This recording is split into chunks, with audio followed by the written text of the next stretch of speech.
El barco de ayuda humanitaria de la Fundación Open Arms ya va rumbo a Gaza con 200 toneladas de ayuda. En tanto, el jefe de la diplomacia de la Unión Europea, Josep Borrell, criticó la falta de ayuda terrestre en el enclave y dijo que el hambre se está utilizando como arma de guerra. Continúa el fuego cruzado entre Rusia y Ucrania. En las últimas horas, un ataque ruso dejó 8 muertos en varias regiones ucranianas. En tanto, la Unión Europea aprobó un paquete de ayuda para Kiev por 5.000 millones de euros. El Parlamento de Europa ratifica la primera ley del mundo para la regulación de la inteligencia artificial, lo que obligaría a los modelos de inteligencia artificial a cumplir con normas de transparencia. El proyecto debe ser respaldado en abril para entrar en funcionamiento en mayo. ¿Qué tal? Bienvenidos a una revisión de las noticias en France 24. Vamos a empezar en Gaza, donde se registró un ataque israelí en un centro de distribución de la UNRWA en Rafah. Según el Ministerio de Salud gazatí, el bombardeo dejó 5 funcionarios muertos, mientras que Naciones Unidas hasta ahora solo ha confirmado el fallecimiento de una persona. En tanto, el barco de la ONG Open Arms, el primero con ayuda humanitaria por vía marítima, lleva rumbo a Gaza y se espera que llegue al puerto en las próximas horas. Y lo mencionábamos recientemente, este barco que contiene unas 200 toneladas de comida y que salió de Gaza desde Chipre varios días después de ser retrasado en múltiples ocasiones. La iniciativa forma parte de un programa piloto para la apertura del corredor marítimo liderado por la Unión Europea y Estados Unidos. Veamos.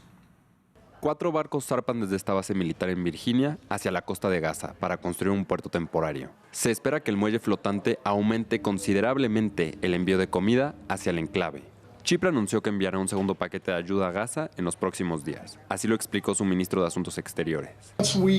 Una vez que estemos totalmente listos para la misión, podremos repartir hasta 2 millones de comidas o 2 millones de botellas de agua cada día. La construcción del puerto demorará 60 días, según Washington. Un marco de tiempo que muchas organizaciones de ayuda dicen es demasiado largo para los palestinos que se enfrentan a la hambruna.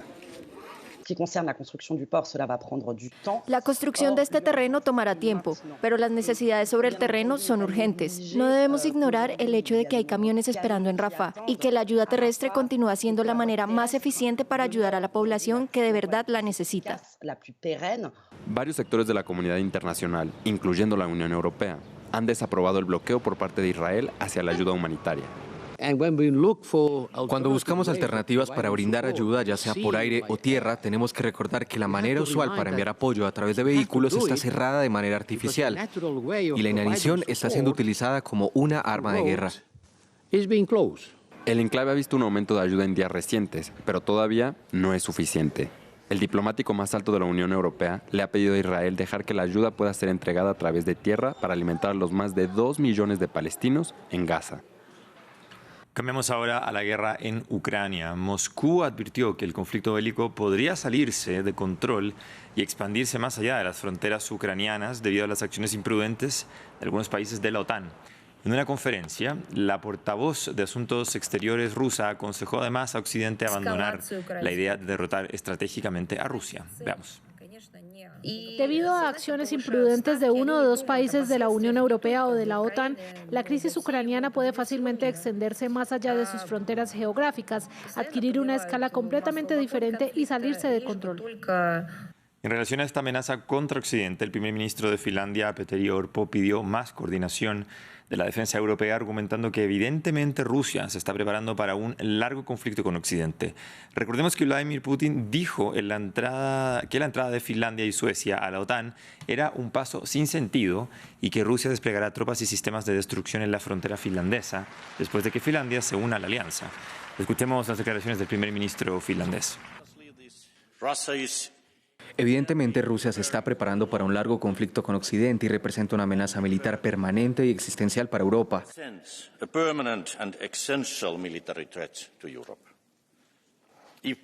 Si nosotros, como Europa Unida, no respondemos lo suficiente a este desafío, los próximos años estarán llenos de peligro y de la amenaza inminente de ataque. Vamos a continuar hablando con la guerra en Ucrania. Nuevos ataques de rusos dejaron al menos 8 muertos en varias regiones ucranianas, incluidos 5 en la ciudad natal de Volodymyr Zelensky, Kryvyi Rih. Por otro lado, este miércoles varios drones alcanzaron algunas ciudades rusas y al menos 2 refinerías de petróleo. Gabriel Kolchen tiene los detalles. El balance de víctimas del ataque ruso sobre la ciudad de Kryvyi Rih subió a 5. El martes por la noche, misiles rusos alcanzaron la ciudad natal de Volodymyr Zelensky en el centro del país, que además dejaron alrededor de 40 heridos, incluidos varios niños. Я лежала на кровати, а кровать была рядом с окном в спальне. Oí un fuerte estruendo. Me levanté cuando algo me golpeó en la frente. Me caí en la cama y solo entonces me di cuenta de que me habían caído encima los marcos de la ventana. Tengo dolor de cabeza y náuseas. El resto ya lo saben. Gracias a Dios estoy viva. Сильно болит, тошнит, но остальное все вы знаете. То, конечно, слава Богу, что живы. Otros ataques nocturnos dejaron al menos 2 muertos en la región de Donetsk y 1 en la ciudad de Sumy, en el noreste del país. Ahí un bloque de apartamentos fue alcanzado por las bombas. Nuestros socorristas siguen buscando entre los escombros, utilizando equipos especiales. Levantamos bloques y placas de hormigón, porque aún podría haber personas atrapadas debajo. Así pues, la operación continúa. Por otro lado, se reportaron ataques de drones ucranianos sobre ciudades rusas. Alcanzaron varias refinerías de petróleo, como la de Novochatinsk y de Ryazan, donde provocaron un incendio y hubo varios heridos. Además, otro dron dañó un edificio en Belgorod, situada cerca a la frontera con Ucrania. En esta misma ciudad y en Kursk, milicias rusas pro-ucranianas reivindicaron incursiones ocurridas el martes. También instaron a los civiles a abandonar estas ciudades el miércoles, anunciando que planeaban llevar a cabo nuevos ataques. Y este miércoles, la Unión Europea aprobó un nuevo paquete de ayuda para Ucrania. El acuerdo establece la entrega de 5.000 millones de euros de ayuda militar para Kiev, parte de la renovación de un fondo de asistencia administrado por el bloque. De esta forma, Ucrania recibe un impulso oportuno para continuar luchando contra el avance de las tropas rusas. En la plataforma X, el jefe de la diplomacia europea, Josep Borrell, dijo que el mensaje es claro: apoyaremos a Ucrania con todo lo que sea necesario para prevalecer. Y este miércoles también la Unión Europea aprobó el primer conjunto de reglas básicas para regular el uso de la inteligencia artificial. Luego de 3 años de elaboración, la ley llega en un momento en que tecnologías como ChatGPT o Gemini de Google han despertado algunas preocupaciones en torno a la desinformación y las noticias falsas. Previamente conversamos con Iván García del Blanco, eurodiputado socialista y negociador de esta ley de inteligencia artificial, quien nos comentó la importancia de este paso. Porque somos el primer espacio político territorial que toma una decisión como regular la inteligencia artificial como un gran fenómeno total, completo, horizontal, y abordamos toda la complejidad que tiene esta cuestión, además con vocación de continuidad, es decir, con vocación de que esta ley además nos sirva para futuros avances tecnológicos. Intentamos llegar a un equilibrio en cuanto a generar las condiciones para el desarrollo tecnológico, para la inversión, para la competitividad de la Unión Europea en el exterior, pero al mismo tiempo creamos un espacio de seguridad para defender los derechos fundamentales y también los valores colectivos de nuestros ciudadanos. Vamos ahora a Cataluña, que anunció que celebrará elecciones anticipadas luego de que el gobierno minoritario separatista no lograra aprobar su propuesta de presupuesto en el Parlamento regional.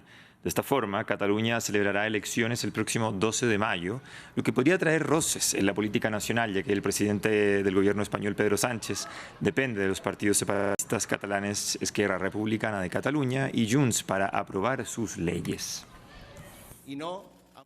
Y cambiamos de tema nuevamente. Tras el anuncio de dimisión del primer ministro haitiano Ariel Henry, el pequeño país caribeño se encamina hacia una transición de alto riesgo.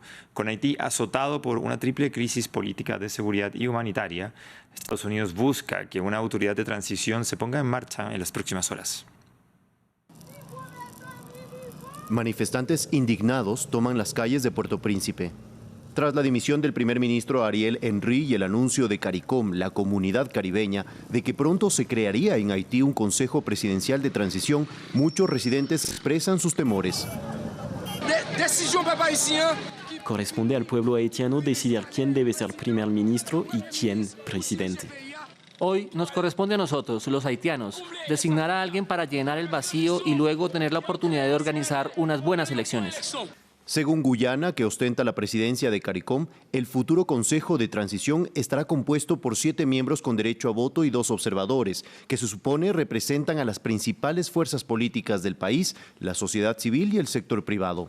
El objetivo es nombrar un primer ministro interino antes de organizar elecciones generales. En el frente de la seguridad, Kenia, que el pasado julio acordó dirigir una fuerza de seguridad internacional de 2.500 efectivos, anunció el martes que suspendía su despliegue. Estados Unidos reaccionó de inmediato. El Departamento de Estado no veía razón alguna para retrasar la misión. No creemos que sea necesario un nuevo plazo. Si nos fijamos en lo que dijo el gobierno keniano en su declaración, es que hay que tener un gobierno con el que cooperar. Es natural esperar que quieran saber que hay un gobierno que puede acogerles y puede pedirles que desplieguen una misión. Si bien Estados Unidos anunció a principios de semana que aumentaba a $300 millones su contribución financiera a la ayuda humanitaria y a las fuerzas de seguridad, Washington ha descartado el envío de soldados estadounidenses a Haití. Y hablando de Washington, vamos ahora a Estados Unidos. El presidente Joe Biden y el expresidente Donald Trump alcanzaron el número de delegados necesarios para asumir la candidatura de sus partidos en las elecciones presidenciales de noviembre. Ambos deberán esperar a las convenciones de sus partidos para recibir la nominación oficial. Luis Méndez nos amplía en el informe. Biden versus Trump 2.0 es un hecho. El presidente y el expresidente reeditan su duelo de 2020 en noviembre. Biden superó la cifra de 1.968 delegados de 3.934 en juego necesarios para alcanzar la candidatura tras las elecciones primarias de su partido llevadas a cabo en los estados de Georgia, Mississippi y Washington. Los demócratas de todo el país, desde Carolina del Sur hasta Nevada, desde Michigan hasta Georgia, han elegido por abrumadora mayoría al presidente Joe Biden como presunto nominado de nuestro partido. Terminemos el trabajo. Biden aún debe esperar su ratificación en la Convención Nacional del partido que se llevará a cabo en agosto. Sin embargo, Biden, a pesar de ser el único aspirante por su partido, ha tenido que hacer frente al voto no comprometido, que en algunos estados ha llegado a alcanzar hasta el 20% de los sufragios y que fue convocado por, entre otros, los sectores más a la izquierda del Partido Demócrata y las minorías árabe y musulmana, debido a su posición frente a la guerra de Israel y Hamás. Soy una votante sólidamente demócrata y me resulta muy difícil imaginar votar por Biden en este momento, teniendo en cuenta todo lo relacionado con la inmigración y también con la forma en que ha gestionado Palestina y Gaza. En las filas republicanas, Donald Trump será el candidato al alcanzar la cantidad de delegados necesarios tras las primarias de Georgia, Hawái, Mississippi y Washington. Es la primera vez en los últimos años que se produce la reedición de la elección inmediatamente anterior. Vamos a cerrar en Argentina. El país vio como su inflación mensual se desaceleró por tercer mes consecutivo desde que saltó al 25% con la llegada de Javier Milei. Mientras la economía se resiente, el gobierno se abrió a importar productos para reducir el costo de la canasta básica. Luis Muñoz tiene más detalles sobre cómo han evolucionado los precios.